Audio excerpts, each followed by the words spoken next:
Bang Noel. Ini penyesalan dalam hidup saya kejadian ini.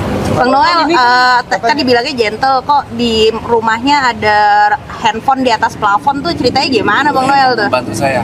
Oh, bukan handphone Bang Noel. Terus kalau mobil yang suruh ngumpetin siapa Bang abis OTT? Enggak, kita umpetin. Kita akan kembalikan. Ya wajar ya, anak-anak saya pada ketakutan sama saya. Bang Noel.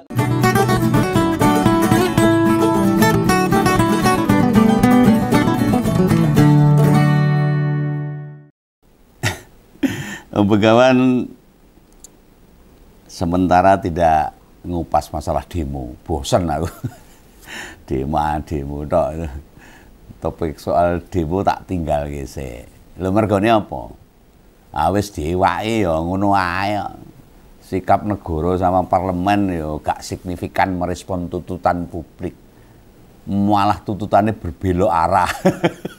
Tahu kan berbelok arah?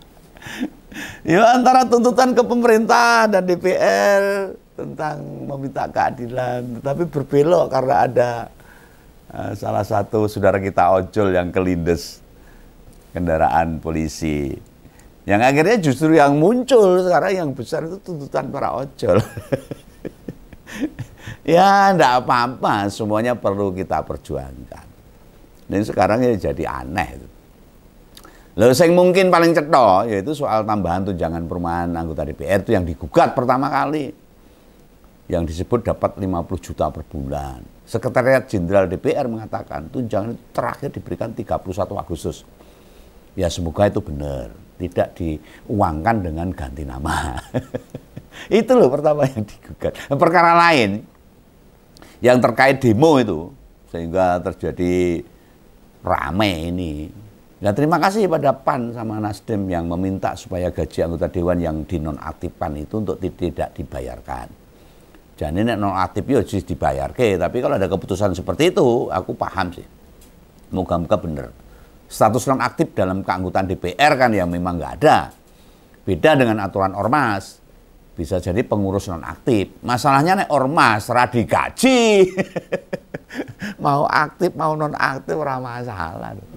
Masalahnya ya ora enek sing gaji. Sedangkan di DPR itu digaji rakyat. Lho penak men. Ora kerja duitnya tetap mlebu rekening. Wah. Ya mau kuwi wae. Aku wegah ngalem-alem berlebihan. Soalnya kredibilitas dua partai biru dalam membenahi bangsa ini tetap harus dimonitoring. Soalnya ya, soal demo-demo wingi atau sore petang ini bahkan pengen ngomong yang lain. Perkara dua elit relawan Jokowi. Wah ini tak kupas lagi nih. Yang perkembangan kasusnya ya segitu-gitu aja. Siapa relawan yang tak maksud? Seponeh nek dudu Immanuel Ebenezer sama Sylvester. Gimana nih Sylvester? Udah ketangkep belum? Katanya udah 6 tahun loh kejagung nyari-nyari loh. Loh dia muncul di TV berkali-kali kenapa nggak dicegemek? Nah sekarang wis mumpet ya angel. Oh, tapi ya heran loh. Mencari seorang Sylvester kok nggak bisa itu kejaksaan aku. Aneh. Om Begawan ra percaya. Nah sebuah pertanyaan besar tersisa di benak Om Begawan dan mungkin di benak kita semua. Betapa yang berkaitan dengan Jokowi menyisakan luka yang tak berkesudahan. Bukan hanya terkait Jokowi langsung, anak-anaknya. Lah kok tekan relawan itu jengkel ke juga itu. Dan yang tersisa sekarang di lingkungan Jokowi, ya relawan-relawan yang jengkel ke itulah. Termasuk pembela-pembela yang lucu-lucu. Ya, untungnya sekarang masih ada lingkungan termul. Dan ada yang akan membentuk ormas termul. Yang logonya apa coba? Monyet simpanse, kan lucu ini yang tertinggal ini.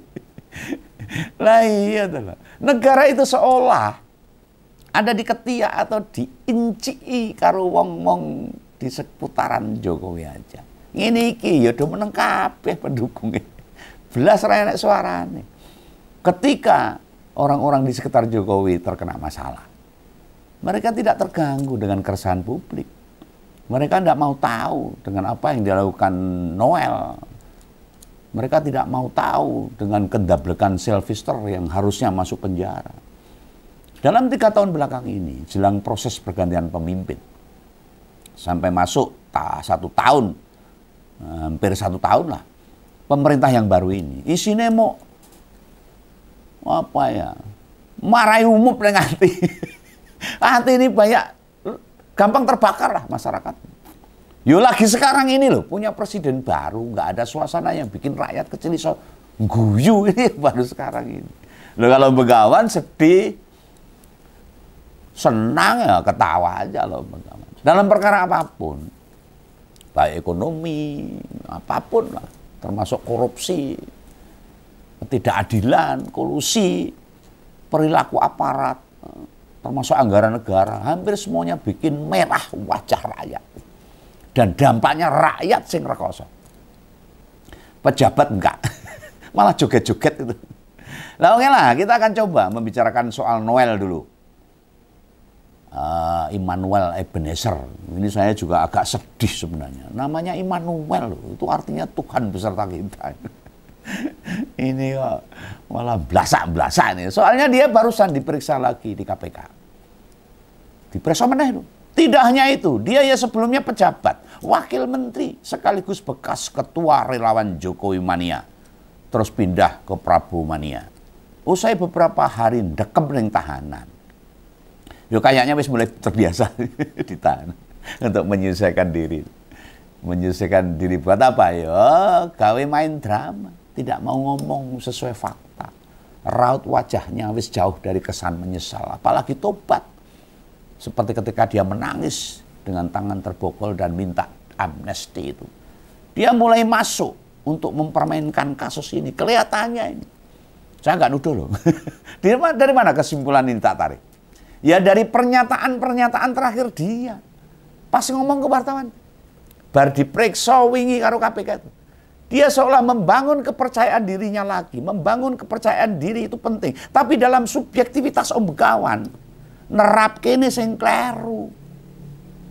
Harusnya membangun kepercayaan diri itu buat kebaikan, introspeksi, buat menutupi sebuah kejahatan. Loh, pernyataan kritis yang bisa kita ajukan bersama Noel, yakni ini. Kenapa si pemilik nama lengkap Immanuel Ebenezer tidak ngambil peran sebagai justice collaborator dalam kasus pemerasan sertifikat K3 itu? Loh memang beda status tersangka biasa sama justice kolaborator. Bagi ngompoles sing radong, coba goleki dan pahami apa terminologi itu. Nek mudeng kan aku ya rasa dadak nerangke tarik-tarik. Kalau pendukung Jokowi, kok Jokowi wis meh diterangke kayak apapun, tidak ada sing nyenengke. Pokoknya mau ngeyel ndaplek. Lucu-lucu. Wes keliwat anyel ini Om Begawan tuh nek jelaske sama mereka. Hingga saat terakhir pas Noel bicara ke jurnalis. Bukan itu yang ditegaskan sama dia. Ini bisa tak simpulkan loh. Ini bermakna sesuatu, ada hal yang pengen disembunyikan oleh dia. Artinya proses dia selama di KPK itu memikir panjang. Berbagai alibi yang harus dia cari. Supaya duit-duit yang dikumpulkan tidak dirampas negara. Kelihatannya gitu. Ini Om Begawan coba menganalisa loh. Bukan menuduh. Saiki kita coba kupas. Apa sih yang disampaikan Noel? Pertama, dia bilang HP yang ada di plafon itu milik pembantunya. Loh apa urusannya pembantu ndeleke HP ning plafon itu? Aja main judul. Yang kedua dia berdalih. Mobil mewah yang dipindahkan itu karena ketakutan anak-anaknya mendengar jawaban itu. Iya ya, anak-anaknya ketakutan, wedi. Jawaban yang dia berikan, kualitasnya kayak apa itu? Remuan reginang. Lah kok anak-anaknya wedi. Mobilnya dipindah ya warna penjarahan kan? Lo bayangkan ini. Atau cek saja. Di rumah-rumah yang memperkerjakan asisten rumah tangga. Apa mereka ada yang nyimpan HP di atas plafon? Dan jumlahnya papat loh. Apa pembantunya papat? Duwe HP kabeh delik kabeh. Ini sama sekali aneh itu loh. Ya, sebuah kebiasaan sih nggak wajar. Coba Bang pengen ngerti itu. Memang ada yang nyimpen HP neng plafon. Gue ngapa? Kalau tidak ada kaitannya sama kejahatan, nggak mungkin. Ada sesuatu yang disembunyikan sampai diumpet ke neng plafon. Tak jamin plafon bukan jadi tempat penyimpanan sesuatu, apalagi pada barang yang biasa dipakai. Nah, berurusan sama kejahatan yang melanggar pidana. Nah, kuwi lagi di plafon sebagai tempat penyimpanan favorit sing ora iso dideteksi. Ternyata yo kena juga.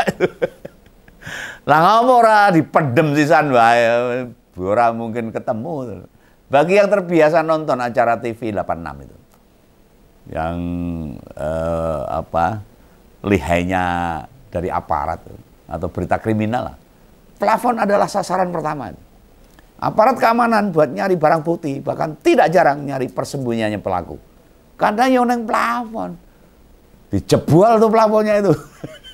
Entah itu narkoba, senjata, buat ngerampok atau barang-barang colongan.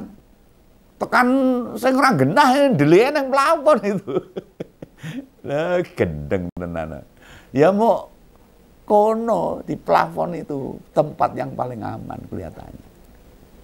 Ini Bung Noel, apa memang sering nonton acara kriminal itu? TV 86 itu. Sehingga kebiasaan itu dia tiru. Ngumpet ke HP yang plafon. Apa karena jabatannya belum lama, dia nggak mikir ada tempat lain buat menyembunyikan. Kan banyak tempat persembunyian sing aman. Bisa jadi dia malah sangat yakin segala tindakannya tidak mungkin diungkap aparat. Soalnya selama ini toh dia merasa aman. Ya mungkin begitu. Dekat dengan Jokowi, dekat dengan Prabowo mungkin. Jadi dia aman-aman aja. Dan sebagai majikan sing waras. Misal nih ada asisten rumah tangga nyimpen HP di atap, di plafon, masuk didiamkan aja. Loh dia ngerti kok. Dia yang ngomong katanya HP-nya pembantunya, berarti dia ngerti loh. Ayolah bro, nek ameh ngarang cerita, boyo sing rada apik. Loh kami ini dalam menyimak atau mendengar pengakuan. Duduk kelasnya wong gak iso mikir. Apalagi ini di rumah wakil menteri. Yang pasti rumahnya tidak berukuran 70 meter persegi. Atau 90 meter persegi. Lah apa pembantu di rumah wakil menteri sama sekali tidak ada meja. Selorokan, laci. Selorokan itu bahasa Jawanya. Bahasa Indonesia itu laci itu. Loh apa mereka ya ora duwe kamar. Kamar tidur. Ndeleke HP ning ngisor bantal kayak malah aman itu. Loh pembantu ini, pembantu yang gimana sih? Jangan-jangan dia tidurnya ya di plafon juga. Sehingga HP, kosmetik, sepatu, klambi do disimpen ning plafon. Ini drama sing mbok gawe, drama pemenang. Ini perkara yang makin bikin dirimu habis di politik loh. Sebuah kekonyolan pengakuan yang tidak masuk di akal orang awam ini. 4 HP di plafon diakui milik pembantu. Lu kebiasaan pembantumu tuh genah orang nalar loh. Orang ngutek belas loh kalau caranya begitu. Kredibilitasmu sebagai pejabat, sebagai tokoh, sebagai relawan Jokowi garis keras yang selalu pasang badan, wes gak ada harganya sama sekali itu. The end itu. Lalu kemudian omonganmu yang kedua, tadi yang pertama itu pengakuan HP milik pembantu tentang memindahkan 3 kendaraan mewah dari rumah dinas wakil menteri. Wih yo malah pantas dipertanyakan. Loh apakah anak-anak Noel ngerti bener sepak terjang bapaknya dalam urusan pemerasan di perusahaan, tentang urusan K3 itu. Dalam urusan-urusan hitam gelap itu loh. Sehingga begitu bapaknya tertangkap, kok bisa anak langsung mindahin tuh mobil? Karena ketakutan. Idealnya pihak-pihak yang memindahkan itu dipanggil saja ke KPK. Harus loh. Berarti ini ada ketentuan dia mendapatkan aliran hasil korupsi. Tor ini saya nyekel KPK loh. Institusi penegak hukum super body. Andai kata anak itu gak rusak secara mental, otomatis malah menyerahkan kendaraan itu pada KPK. Ini barang bukti kami serahkan. Ini anak umur piro ya? Ya paling ora level SMA lah. Mosok setingkat SMP SD wis iso nyopir. Ya tapi nggak tahu. Nggak tahu juga. Anak pejabat bisa saja sudah diajari sebelum waktunya. Kadang-kadang anak SD suka nyopir ya bisa saja sehingga dia mindahin kendaraan bapaknya. Lu sebagai keluarga inti, minimal tidak campur tangan atas perkara kepala rumah tangga. Engko nek kedowo-dowo kesangkut-sangkut kabeh. Tur kok ya mudeng men. Kemana kendaraan itu harus disembunyikan?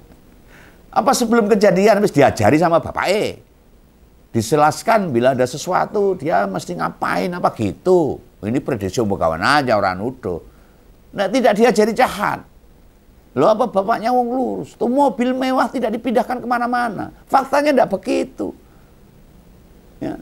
Nek lurus-lurus loh. Si anak ini ngerti mesti ngapain harusnya. Kalau memang diajari hal-hal yang benar. Anak-anak yang dididik dengan ketulusan, kejujuran, sesuatu yang baik, pas KPK mau nyita, kan tinggal dipertahankan saja, dibuktikan. Kendaraan mewah itu dibeli pakai duit halal. Bisa kan dia ngomong. Ini yang beli saya, ini loh. Bukti pembeliannya. Berhubung ngerti itu dibeli dari barang subgot, remang-remang duitnya. Nah, orang bilang duit orang halal itu. Lah dibawa kabur lah tuh mobil mewah. Lah tinggal mesti dirumuskan lagi nih. Bung Noel nyebut anak-anak. Itu anak kandung atau relawan Prabowo Mania. Yang pada jadi staf wakil menteri atau siapa. Yang disebut anak-anak itu loh. Anaknya betul anak kandung atau yang disebut anak-anak itu anak buahnya itu loh. Ini yang perlu kita tunggu informasinya. Penting duduk anak sembuh itu bisa runyam nanti. Kita semua sekali tidak mendengar. Bila Noel siap kerjasama atau setidaknya membantu KPK memberi informasi terkait pemerasan sertifikasi K3.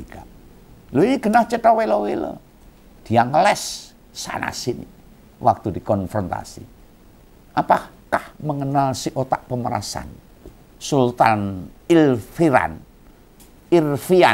Sultan Irfian itu, namanya angel. Dia ngakunya tidak tahu. Ayo geblak itu kalau dia tahu. Ya kayak ginian sesuatu yang sudah jelas tuh. Cetok welo-welo, saya ngelas tidak tahu. Mau coba ditutup-tutupi kayak apapun, percuma pun.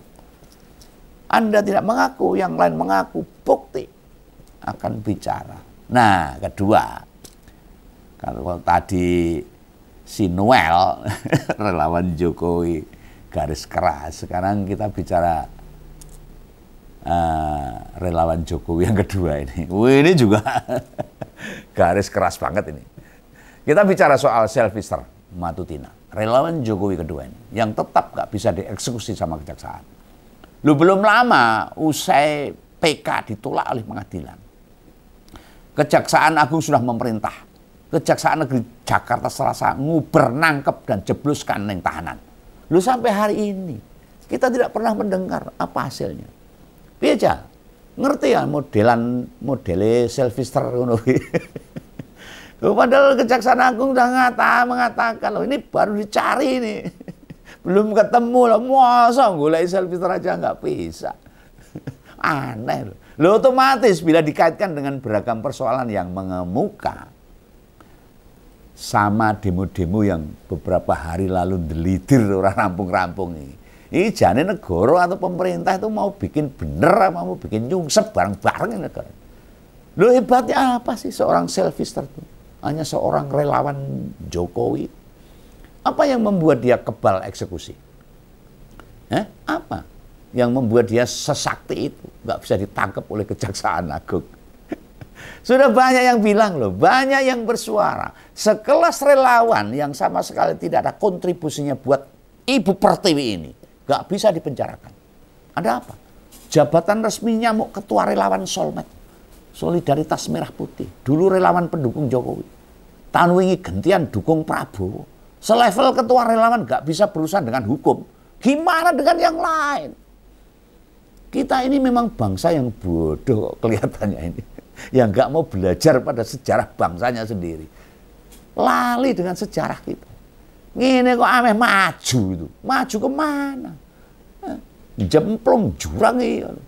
Betapa tuli dan butanya kekuasaan. Memproses orang yang sudah divonis bersalah saja ora iso. Gumun saya ini. Bagaimana menemukan para pelaku kejahatan yang lebih teliti dalam menyembunyikan kejahatannya? Lu Pak Prabowo gak usah lah ngomong yang dur-dur. Nah, sing perkara kaya ginian ini yang remeh-temeh gak sagus memberesi, cuma nangkep selfister aja gak bisa. Posisinya sebagai komisaris juga tetap utuh. Gajinya sing nomor sapa gak tahu. Jangan-jangan dia datang ke kantornya tapi renek sing wani nangkep dan gak tersentuh sama sekali. Negara ini betapa sangat-sangatnya tidak berdaya dengan kekuasaan. Bahkan dengan nama Jokowi aja semuanya tidak bisa apa-apa. Ini sing goblok itu kita, apa yang terlalu itu mereka. Ya kita lihat saja, kita introspeksi aja. Itu ya, jangan salah paham ya. Salam kawan, salam ngompol.